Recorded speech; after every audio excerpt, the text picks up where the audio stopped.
আসসালামু আলাইকুম ওয়া রাহমাতুল্লাহ। সুস্বাগতম জানাচ্ছি মোহাম্মদ এগ্রো ফার্মস থেকে। আমি মোহাম্মদ ইসরাফিল। আজকে আমরা আলোচনা করব আমাদের আনসার এবং কোশ্চেন সেশনে।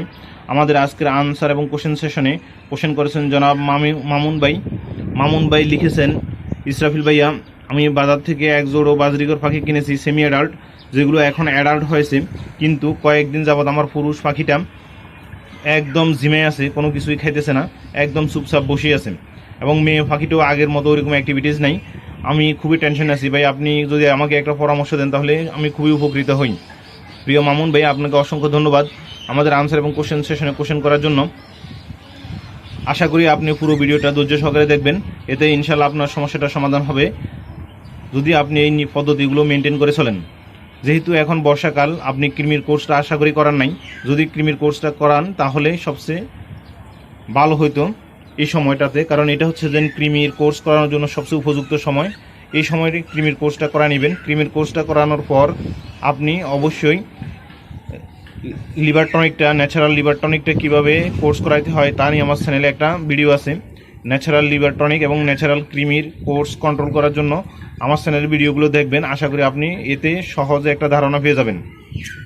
এছাড়াও বাজারে বিভিন্ন ধরনের কৃমির ট্যাবলেট রয়েছে, চাইলে ওগুলো ইউজ করতে পারেন। আপনি ভেটেরিনারি যে কোনো ফার্মেসিতে গেলে বা একজন ভেটেরিনারি স্পেশালিস্টের সাথে কথা বলেও তা নিতে পারেন। তবে সবচেয়ে ভালো হচ্ছে ন্যাচারাল ওয়েতে কাজ করা। ন্যাচারাল ওয়েতে কাজ করলে ঝুঁকিও কম এবং পাখি সুস্থ থাকে বেশি। অবশ্যই লিভার টনিক শেষ করার পরে মাল্টিভিটামিনের কোর্সটা করাবেন। মাল্টিভিটামিনের কোর্সটা পাখির জন্য সবচেয়ে উপযোগী লিভার টনিকের পরেই। এর পাশাপাশি আপনি বিভিন্ন শাকসবজি ইউজ করবেন, যেমন কলমি শাক, পুঁই শাক, লাল শাক, তারপরে ধনিয়া পাতা, সিজন ভিত্তিক যে শাকসবজিগুলো পাওয়া যায় সাধারণত এগুলো ইউজ করবেন। মিষ্টি কুমড়া, তারপরে আপনি শসা, গাজর, এগুলো ইউজ করতে পারেন।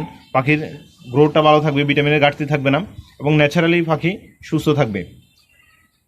এটার পাশাপাশি আপনি ন্যাচারাল মাল্টিভিটামিন হিসেবে অ্যালোভেরা ইউজ করতে পারেন আপনার পানির ফিল্টারে।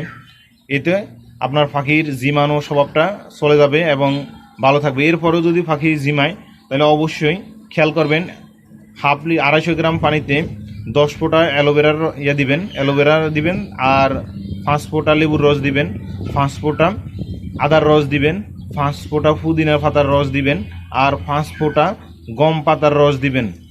মিক্স করে টানা 7 দিন আপনার পাখিকে খেতে দিবেন।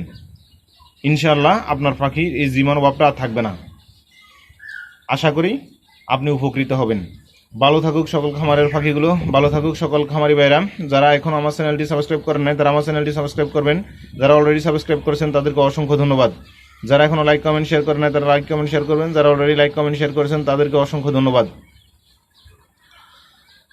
যাওয়ার আগে ছোট্ট একটা রিকোয়েস্ট, সেটা হচ্ছে যদি আমার ভিডিও দেখা অবস্থায় আজানের সময় হয়ে যায় অবশ্যই ভিডিওটা পুশ করে আজানে জবাব দিবেন, আর নামাজের সময় হয়ে গেলে ভিডিওটা পুশ করে নামাজটা পড়ে নেবেন। এরপরে এসে ভিডিওটা দেখবেন। আজকের মতো এখানে বিদায় নিচ্ছি। আল্লাহ হাফেজ। আসসালামু আলাইকুম ওয়া রাহমাতুল্লাহি ওয়া বারাকাতুহু।